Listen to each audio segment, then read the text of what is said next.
Welcome to the Snap Recap, a new weekly show highlighting what has been happening in the world of Marvel Snap. We'll be coming at you every week with a whirlwind breakdown of how the latest and upcoming card releases, patches, and developer notes may be impacting the community and game we all love, as well as any other juicy bits of news. We realize there are tons of Snap news sources out there, so thanks for being here. Bear with us while we find our footing. Not everyone releases like Silver Surfer right out the gate. Also follow, keep checking back, and eventually we'll break the meta too. With that out of the way, let's snap to it. It is Wednesday, my dudes. Happy January 17th, 2024. Here is your weekly Snap recap. The current season, Grant Hulk, based in the comic book storyline of the same name, is in full swing. It features 6 new cards, a first for the new card acquisition model. That's Scar, Kyera, Hercules, Miek, Grandmaster, and Beta Ray Bill. The season will run through February 6th with Twitch drops scheduled during the last week of January and a shop takeover on January 31st by Pandora Studio. This week's SpotlightCache is an insectoid ally, Miek. Serving as a weaker Morbius, Miek hopes to bring a little more flair to the discard archetype since its unfortunate nerfing due to the America Chavez rework. Unfortunately, with the prevalence of Blade and Black Knight builds, there isn't much room for one-drops on the deck, especially one with a bit too much RNG. That said, there's a possibility of seeing a 6-power Miek sitting in a Sanctum Sanctorum all by himself, which is enough to win the lane for sure. In the end, we doubt he will be as bad as the hero to zero of last week Hercules, but we are not as confident that we'll see too much out of our friendly neighborhood arthropod immediately upon launch. For those looking for scale, I'd give initially 2 accidental stomps from Korg out of 5. Bonus points if you get the reference, but if everyone plays their cards right, seeing him eventually move up to a 3 isn't out of the question. Despite all the extra arms, I think it will just take some time to find his footing, and likely rely on some upcoming discard-specific card releases, which we are expecting next month. So, should you risk the cash, drop some tokens, or let this one snap right past you? Tough to say. If you are a heavy discard, having another weapon in your arsenal is never a bad thing, and we think he will eventually have a place, but we don't think he's worth the spotlight key if you have the tokens to spare. Meaning, if you have 3,000 tokens, and you do not need a Nihilus or the Phoenix Force, then pick it up with the tokens and save your keys. But if you play discarded frequently and are short on keys or tokens, and especially if you already have a Nihilus, then probably forget about Phoenix Force, it is probably safe to let this one go. Moving on from card releases, casual players may not realize just how involved the Second Dinner team is with the community, specifically on the official Discord. Or you may be aware but not willing to deal with the chaos of 20,000 people posting in real time, which can be an absolute nightmare.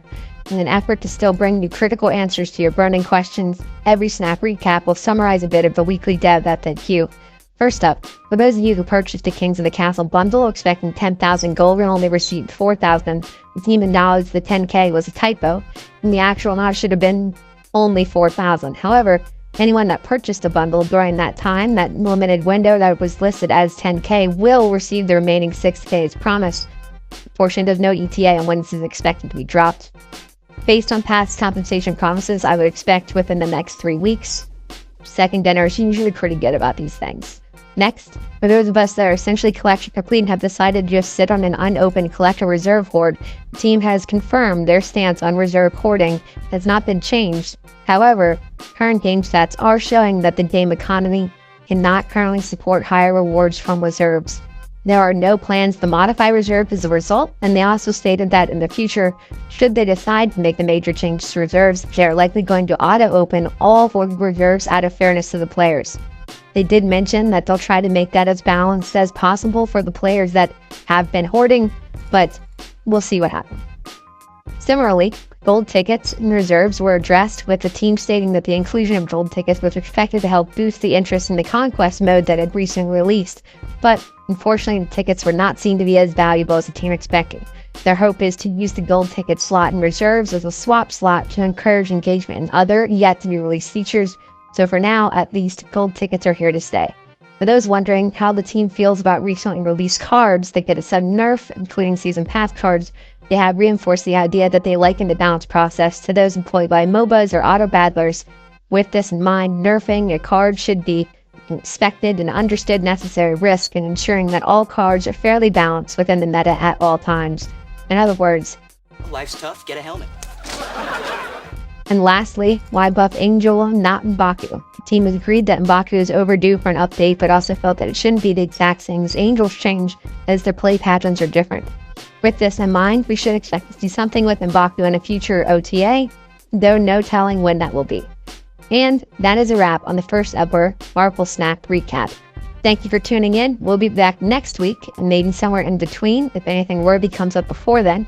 Let us know in the comments how you feel about this format, the details, and whether you are among the 4 people who were actually able to get cubes when playing Hercules last week.